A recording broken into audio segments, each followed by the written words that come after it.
Remember when streaming services ran hours upon hours of movies, TV shows, and original programming ad-free and for an unbelievably low price?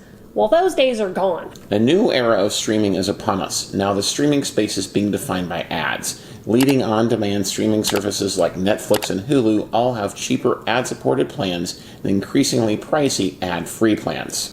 In this viewer-requested video, we compare the top on-demand streaming apps on ad load. We'll rank them from worst to best, helping you see how long of ad breaks you can expect on each service.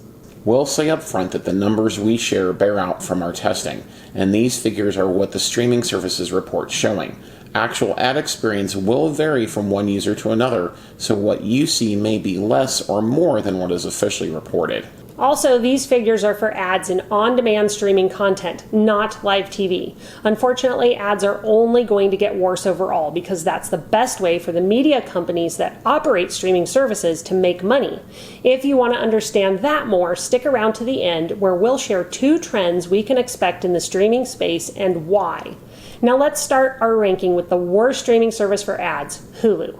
Hulu reports that it runs 7.3 minutes of ads per hour, but actual counts are closer to 9 to 10 minutes. Hulu users also report being the least satisfied of any ad-supported streaming customers. After Hulu is Paramount Plus. The streaming app also clocks in at 9 to 10 minutes of ads per hour.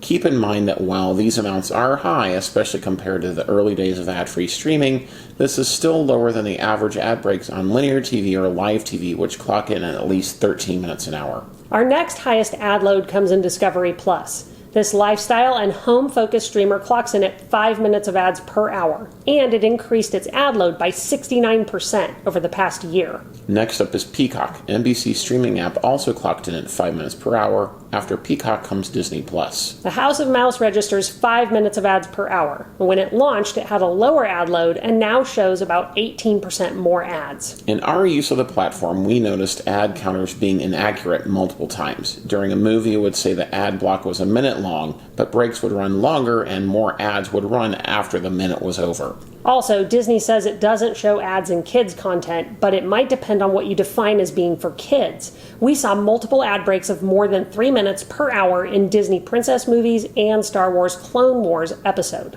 Our last 2 streamers have the least amount of ad breaks and lightest overall ad load. Coming in second best is Max. HBO Max had the lowest ad load of any streamer before it rebranded to Max. It ran only 1.6 minutes of ads per hour, but it also had the most expensive ad-supported plan on the market at the time, so the lower ad load makes sense. Now Max runs 3 to 4 minutes of ads per hour. In our experience, we believe Max delivers one of the most satisfying ad experiences among all on-demand streaming services. In premiere shows, they often isolate ads to the beginning of the show or movie, and breaks are generally short with varied ad spots so you don't get overly bored seeing the exact same ad over and over again. That's generally true of all streamers. As ad plans are now more built out and more advertisers are participating, we're starting to see a better overall experience with more ad variety and better targeting. So the ads we're seeing are more relevant and therefore slightly less annoying. Now it's time to reveal our best streamer for ads, and no surprise, it's Netflix. This isn't surprising because Netflix never had ads. We knew when its ad plan launched it would need to deliver a light experience to avoid alienating viewers who aren't used to seeing ads on the platform. Plus, much of its content was developed without ad breaks in mind, so interrupting content to run ads feels extra disruptive in many circumstances. While Netflix increased its ad load 10% to 3.3 minutes over the last year, Netflix users surveyed say there are too many ads on the platform. This is something Netflix is going to have to handle carefully. It raised the price of Basic to $12 a month and Premium to $23. And while it kept the price of its ad-supported plan steady at $7 a month and its standard plan at $15.50, it must be careful not to drive people away with too many ads. Netflix is showing that it is aware of this. It recently announced it's considering rewarding people on ad plans who watch 3 episodes in a row with a 4th one ad-free. So, now that you know who's best and who's worst, let's talk about 2 trends you can expect to see more of in the streaming space in the months ahead, and that's higher prices and more ads. Streaming services cost a lot of money to run, mostly because content is very expensive to create. As the space matures, streaming apps must now become profitable. Years ago, when streamers were trying to get people to cut the cord and switch to streaming, they enticed us with cheap, ad-free, or nearly ad-free content. Now they must be profitable. There are two ways to generate the revenue necessary for profitability: higher subscription costs and ad revenue. If you look across the space, you can clearly see streaming platforms doing both. As this chart clearly shows, prices for all ad-free plans on streaming services have clearly gone up since 2015.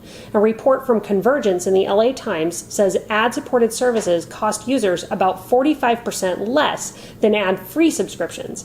If consumers switched all streaming subscriptions to ad-supported plans, they could save up to $366 a year. That's not a bad plan. For now, streaming apps still run about 40% of the amount of ads that live TV does. If you want to save even more, you can switch to free ad-supported streaming services. The ads will be worse, but the content will be free. Yeah, then you can prioritize your spending to the service or apps that have the most of your must-watch content. Staying on top of your streaming expenses is becoming more important as prices rise. If you want to keep your spending down, you must be choosy about what you subscribe to. And be strategic with how you watch. Sign up for a service, binge the shows you want to see, then cancel. There's no penalty to do that, and you definitely should. We'll keep helping you get the most for your streaming dollars here and in our live streams that air on Fridays at noon Central. Which streaming service do you think is the best with ads? Let us know in the comments below. And if you haven't already, don't forget to like, subscribe, and turn on notifications so you can get all our latest news and reviews when they drop. Thanks for watching, and we'll see you in our next video.